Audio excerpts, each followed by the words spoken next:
అస్మద్గురుభ్యో నమః. భగవద్బంధులారా, ఒక సంఘటన వినడం జరిగింది యాదృచ్ఛికంగా. అది ప్రేరణ కలిగింది. తద్వారా విశేషం చెప్పుకోబోతున్నాం. ఇక ఒక నెల పోయిన తర్వాత మాఘమాసం వస్తుంది. మాఘమాసం సూర్యునికి ప్రీతిపాత్రము, అంచేత సూర్య ఆరాధన చేసుకోవాలి అని ఒక సందర్భంలో ఒక పెద్దలు ఎవరో ఉపన్యాసం చెప్తూ చెప్పారట. అక్కడున్న కుర్రవాడొకడు వేళాకోళంగా అడుగుతాడు పక్క వాళ్ళతోటి, సూర్యుణ్ణి ఆరాధన చేసి ఎవడండి ప్రయోజనం పొందింది అంటూ వేళాకోళం చేసి వాడికున్న పరిజ్ఞానంతో చెప్పాడు, సూర్యుణ్ణి ఆరాధించి కర్ణుణ్ణి పొందింది ఏమైంది మహాభారతంలో కుంతీదేవి చేసిన తప్పు. సూర్యుణ్ణి ఆరాధన చేసి శమంతకమని తెచ్చుకున్నాడు పెద్ద మనిషి సత్రాజిత్తు. ఏమయ్యాడో తెలుసు కదా, మనం కథసగమే ఉంటాం కానీ కథ అంత అవసరం చదవండి. ఎందుకండి అలాగే అనవసరంగాను? మంచి బాగా శంకరుని ఆరాధిద్దాం, విష్ణువుని ఆరాధిద్దాం, దక్షిణామూర్తిని ఆరాధిద్దాం, ఇంతమంది దేవతలు సూర్యుడు ఏమిటని మిత్రులను అంటూ వేళాకోళంగా మాట్లాడుతున్నాడు కుర్రవాడు. అంటే మాకంటే కుర్రవాడు కనుక అబ్బాయి అన్నాం, అతనికి 40 సంవత్సరాలు. దీనికి సంబంధించే ఒక విశేషాన్ని మనం చెప్పుకోవాలి.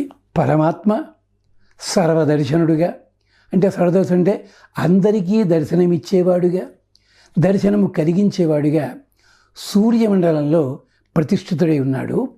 సంధ్యావందనాది మంత్రాల్లో జయ సదా సవితృమండల మధ్యవర్తి నారాయణ సన్నివిష్ట అంటూ చెప్పుకుంటూ వస్తాం మనం. అంతేకాదు చాందోగ్యం కూడా చెప్పింది, కప్యాసం పుండరీకమక్షిణి. ఆ సూర్యకాంతి చేత వికసించిన పద్మముఖ రేకులు విసిస్తే ఎంత అందంగా ఉంటుందో అలాంటి అందమైన 2 కన్నులు కలిగిన వాడు పరమాత్మ. ఆదిత్య పురుష దృశ్యతే, ఎలాంటివాడు? ఆ ప్రణఖాతు సువర్ణ ఏవ తస్య నామ మహద్యశ అంటూ చెప్పింది. చేత సూర్య భగవాను ఆరాధన చేసి చెడిన వాళ్ళంటూ ఎవళ్ళు లేరు, బాగుపడ్డవాళ్లే. మరి ఆదిత్య హృదయం సేవించాడు స్వామి, ఫలితం రాలేదా రామచంద్రస్వామికి? ధౌమ్యుల వారు చెప్తే ధర్మరాజు ప్రార్థించాడే, అక్షయపాత్ర దొరకలేదా? వచ్చింది కదా, మరి ఫలితం దక్కింది కదా. సరే, అలాగే కృష్ణ పరమాత్మ కుమారుడు సాంబుడు ఉన్నాడు. తనకు వచ్చిన వ్యాధి పోగొట్టుకోవడానికి సూర్యున్నే కదా ఆరాధించింది. నువ్వు చెప్పింది ఏమిటి? కుంతీదేవి సూర్యుని ఆరాధించి కొడుకుని పొందితే ఆ కొడుకు ఫలానా పని తప్పు చేశాడు. నిజమే. మరి ఆ కొడుకు అంతటి వాడు ఎలా ప్రవర్తించాడో చూసుకో కాస్త. అదెందుకు మర్చిపోతావు? ప్రార్థించింది ఆవిడ నిజమే, అది గమనించాలి నువ్వు. ఇక రెండోది, శమంతకమణి కథ మీరందరూ కూడా ఒక కోణంలో చూస్తున్నారు తప్ప రెండవ పార్శ్వం ఎందుకు మర్చిపోతారు? శమంతకమణి కథ లోపల స్వామి సూర్య భగవానుడు ప్రత్యక్షమయ్యి ఈ మణి నీకు ఇచ్చినట్టయితే ఇబ్బంది పడతావనే చెప్పాడు సత్రాజిత్తుకి. ఎందుకని? ఇది ఎక్కడ ఉండాలో అక్కడ ఉంటే సమస్త క్షేమం జరుగుతుంది. కానీ నీ ఇంటిలో ఉన్నట్టయితే కొన్ని నియమాలు కావాలి, నిరంతరము ఆరాధన చెయ్యాలి. ఈ ఆరాధన సక్రమంగా జరిగినట్టయితే నీ ఉన్న ఇంటికి కాదు లోకానికే క్షేమం కలుగుతుంది. ఇంత చెప్పాడు. శ్లోకాలు ఉన్నాయి, విష్ణు ధర్మోత్తరము, విష్ణు పురాణము ఇలాంటి వాటిల్లో ఖచ్చితంగా కనిపిస్తాయి. కానీ సత్రాజిత్తు ఈ మణి తెచ్చుకున్న తర్వాత అహంకారం పెరిగిపోయింది. అది మొదటి తప్పు. ఈ అహంకారం క్రమంగా అమ్మాయికి కూడా వచ్చింది, సత్యభామాదేవికి. అక్కడితోటి అయ్యిందా? పూజా మందిరంలో ఉండాల్సిన మణిని మెడలో అలంకారంగా వేసుకెళ్ళాడు ప్రసేనుడు. తప్పు కదా. ఎప్పటికీ కూడా చాలామంది పూజా మందిరాల్లో ఉండే యంత్రాలని పట్టుకొచ్చి బంగారంలో పొదిగి మెడలో వేసుకున్నాడని చూస్తుంటాం. నాయనా, అది పద్ధతి కాదు. పూజా మందిరంలో ఏది ఉంచాలో అది అక్కడే ఉంచాలి. అది ఎలాగ? నవధాన్యాల్లోనా, నీటిలోనా, పెద్దలు చెప్తారు. అది చెయ్యని కారణం చేత మొదటగా ప్రసేనుడు పోయాడు. తర్వాత శతధనుడు వచ్చి సత్రాజిత్తుని చంపాడు. మూడవది శతధనుడు ప్రాణం పోగొట్టుకున్నాడు. ఈ మణి దొంగిలించమన్న పాపానికి మహానుభావుడు ఒక ఆయన ఉన్నాడు, కృతవర్మ. నగరం వదిలిపెట్టి దుర్యోధన దగ్గర సేవకుడిగా చేరాడు. శమంతకమణి దాచిన అక్రూరుడు మధురా నగరం వదిలిపెట్టి, ద్వారకా నగరం వదిలిపెట్టి కాశీనగరంలో తలదాచుకున్నాడు. కానీ బతికాడు. ఎందుకోసమో తెలుసా? ఆ వరం వల్ల వచ్చిన ఫలితాలన్నీ యజ్ఞాలు చేశాడు.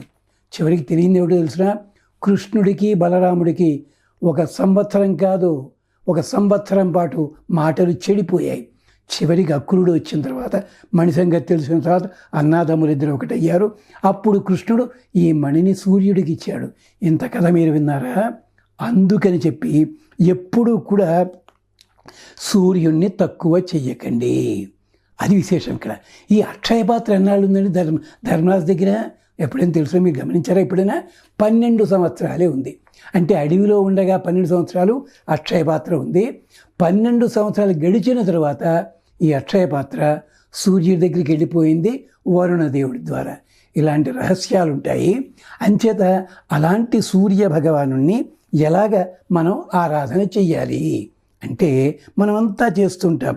ఏమని చెప్పి తత్సవితుర్వరేణ్యం భర్గో దేవస్య ధీమహి ధియో యోన ప్రచోదయాత్ అని చెప్పి మాలో చక్కటి బుద్ధిని కలిగించాలి భగవంతుడు అని చెప్పి ఇది గాయత్రి మంత్రం అని చెప్పి దీన్ని ఈ మధ్యకాలంలో ఆధునిక యుగంలో ఓహో రకరకాలుగా ప్యాంట్లు షర్ట్లు వేసుకుని కూడా చదివేస్తున్నారు. పాపం వైదిక మంత్రాలను ఎలా చదవాలి నియమని చెప్పారండి. పోలీసు వాళ్ళు అడ్రస్ ఎందుకు వేసుకోవాలి, డాక్టర్లు అలాగే ఎందుకు ఉండాలి, దాని నియమాలు ఉన్నాయి. అంచేత ప్రతిదానికి ఒక రకమైన నియమం ఉంటుంది. ఆ నియమంతో తగినట్టుగా వస్త్రేణ వపుష వాచ అని చెప్పి వస్త్రధారణ కూడా అవసరము. అది విశేషం అన్నమాట. కాబట్టి ఇక్కడ అలా ఉండకూడదు. తత్సవితు వృణీమహే వయం దేవస్య భోజనం శ్రేష్టం సర్వధాతమం భగస్య ధీమహి తం భగస్య ధీమహి. ఆయన్ని మేమంతా కూడా తురం భగస్య ధీమహి. ఇది వేదమంత్రం. అంటే సూర్యుడిని ఆరాధిస్తే ఎన్ని ఫలితాలు వస్తాయో చెప్పడానికి ఈ 3 కథలు 4 కథల వెనకాల కూడా ఇది ఉంది. తత్ భోజనం అది మనం పొందదగినది ఆయన దగ్గర నుంచి. భోజనం అంటే తిండి మాత్రమే కాదండి, అనుభవించదగింది ఏదున్నా కానీ, అంటే ఇల్లు కావచ్చు, వాహనం కావచ్చు, పరివారం కావచ్చు, ఏదున్నా సరే భోజనం అని చెప్పర్థం అన్నమాట. అంటే భుజించదగినది, ప్రసిద్ధమైనది, మహిమాన్వితమైనది అయిన భోజనం అంటే తిండి, భోగభాగ్యములు, సంపదలు ఇవన్నీ కూడా వయం వృణీమహే.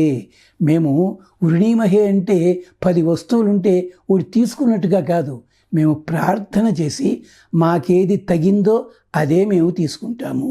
వృణీమహే. ఎలాగా? సవితు దేవస్య. ఆయన ఎవరండి? సవితు. సవితు అంటే సువతి ప్రేరయతి, మమ్మల్ని అందరినీ కూడా ప్రేరణ చేసే మహానుభావుడు. అలాంటి ప్రేరణ చేసే మహానుభావుడు సవితు దేవస్య. స్వామిది అలాంటిది. శ్రేష్టం సర్వధాతమం, చాలా శ్రేష్టమైనది, అన్ని రకాల సంపదలకి మూలమైనది. సర్వధాతమం. తురం అది చాలా వేగవంతమైంది. శత్రుభేదన శత్రుఛేదన, ఆశ్రితుడికి ఆనందం కలిగించేది, మనకి క్షేమం కలిగించేది. అంటే ఎలాంటి సంపాదిస్తాడనమాట? మన దగ్గర ఉన్నందుకు మన వాళ్ళంతా సంతోషిస్తారు, మన శత్రువులు దుఃఖపడతారు. అలా ఉండాలన్నమాట. అలాంటిది తురం వేగంగా ఇచ్చేది. భగస్య ధీమహి. ఆ స్వామిని భగుడు అంటే చెప్పాం కదా, భగుడు అంటే సూర్య భగవానుడు. భగస్య సంబంధమే నిన్నగాక మనం చేసుకున్న భోగి పండగ, అది విశేషం. అలాంటి సంపద మనకిచ్చి తీరుతాడు. ఇక్కడ కర్ణుడికి కూడా ఎందుకు వచ్చింది ఆ వరం? ఎక్కడిది? దుర్వాసుడి వరం వల్ల. దుర్వాసుడి తత్వమే ఇక్కడికి వచ్చింది. అక్కడ అక్షయపాత్ర దగ్గర భగవంతుడు సూర్యుడే స్వయంగా వచ్చి ఇచ్చాడు, ఇబ్బంది లేదు.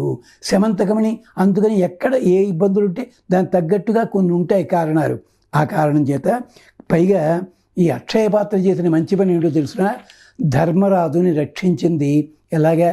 జోగపరుద్ధుడు కాకుండా, అంటే రాజ్యానికి అర్హత ఉండి రాజ్యం పోగొట్టుకున్నవాడి పేరు జోగపరుద్ధుడు.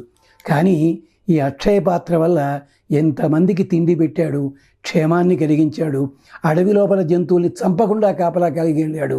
అంచేత అడవిలో ఉన్నప్పటికీ కిరీటం పెట్టుకోకపోయినా రాజుగానే బతికేలా చేసింది అక్షయ పాత్ర. ఈ అక్షయ పాత్ర ద్రౌపది కాస్త కొంచెం కొద్ది అహంకారం కలిగిస్తే కృష్ణ పరమాత్మ వచ్చి ఆ ఎంగిలి ముక్క తిని ఆనందపెట్టి ఆమెను రక్షించాడు పరమాత్మ. ఇది మళ్ళీ వేరే కదా. అంచేత ధ్యానం చెయ్యండి, సూర్య భగవాన్ని ఆరాధించండి.